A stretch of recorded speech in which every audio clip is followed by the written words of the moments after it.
John 14:21. Those who accept my commandments and obey them are the ones who love me.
This is what the hair looks like now that it's completed. You guys might see that it's not as full as my first video that I did on the Freetress Niagara. And if you haven't seen that video, I'm going to link it up here so you guys can look at it in the cards.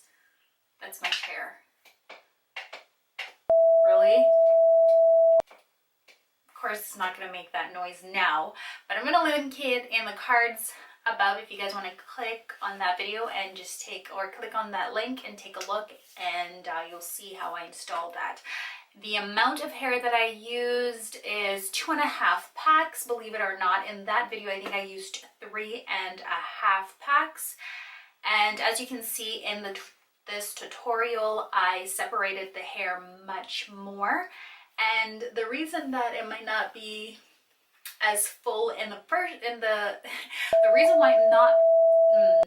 the reason why it might not look as full as it did in the first video is because I went in with the razor and I razored a bit of the hair off. I also did a separate video on that, me razoring the hair.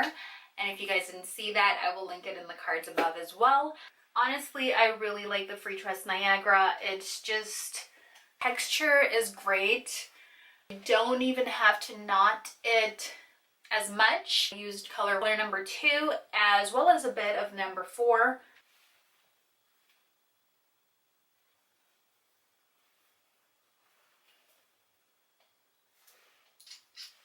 By the way, if you guys like seeing videos like this, please don't forget to hit the subscribe button as well as give it a thumbs up.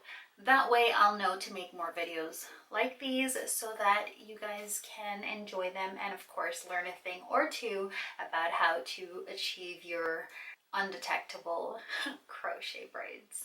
Alright guys, until next time, as always, I hope you'll stop by for my next video, God willing. Take care guys, and bye for now. Bye.